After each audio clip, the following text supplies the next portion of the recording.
안녕하세요. 케니입니다. 수업 계획 말씀드리도록 하겠습니다.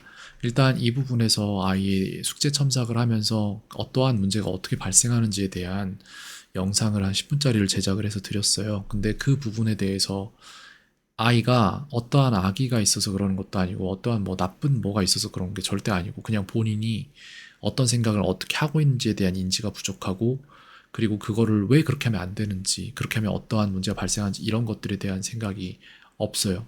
즉 문제가 뭐냐면 여기에 말씀드린 것처럼 어떤 생각을 해야 되는지를 해야 하는지를 알아야 하는데 어떤 생각을 해야 하는지에 대한 생각 자체를 안 하는 문제를 갖고 있다는 거죠.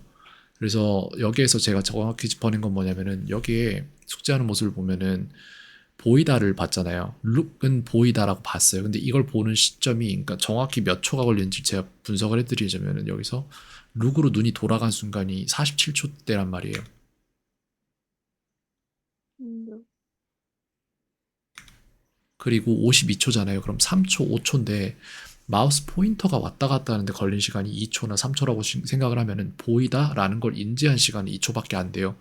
그거를 봤을 때 이미 이 숙제 첨삭 영상에서 제가 말을 하고 있지만 이거 분명히 룩 다음에 무엇을 보다라는 삼형식으로 쓸 거고 룩을 그렇게 쓰는 게 아닌데 그렇게 써서 틀릴 것이다라고 예상을 하는데 볼게요.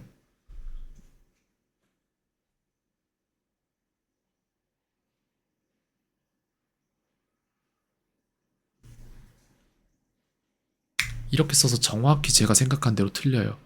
그러니까 이게 어떤 부분이냐면은 아이가 무언가를 할 때, 행동을 할 때 의식적으로 생각하고 이건 이렇게 해야지, 그렇지, 예전에 이걸 배웠지, 이런 것들을 기억해서 그걸 의식선에서 전부 다 프로세스를 돌려가면서 하면은 맞출 수 있는 문제인데 그 의식을 사용할 것인지 아니면은 그냥 무의식적으로 어떠한 행동을 습관적으로 반복할 것인지의 선택권이 없어요, 제가 볼 때는.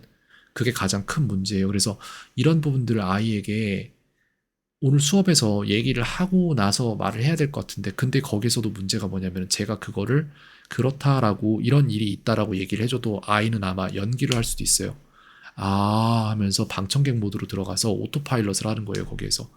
그래서 아 그렇군요라는 그런 모습을 상대에겐 보여주지만 실제적인 이해를 못하고 있을 수도 있어요. 이런 문제가 계속해서 반복되는 거라고 말씀드릴 수 있을 것 같아요.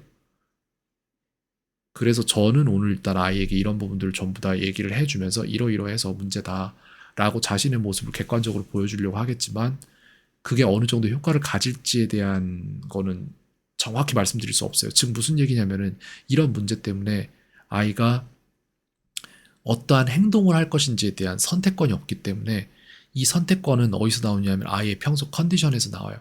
숙제를 한 시간이 몇 시인지 저는 정확히 알 수 없지만 만약에 밤에 한다면은 의지력이 다 고갈된 상태이기 때문에 무의식적으로 대충 하고 넘겨버릴 거예요. 아마도. 그렇기 때문에 제가 볼 때 환경 조성이 더 필요한 시점인 것 같기도 하고 여러 가지 부분들을 어머님과 같이 생각을 해야 될 것 같아서 모든 내용을 담아서 일단 다 자료를 보내드렸습니다. 이 영상 또한 마찬가지예요. 그래서 그런 부분들에 대해서 얘기를 한번 또 나눠보고 더 좋은 어떤 케이스를 어떻게 만들 수 있을지도 생각을 조금 해봐야 될 것 같습니다. 여기까지 말씀드리도록 하겠습니다. 캔이었습니다. 오늘 하루도 평안하세요.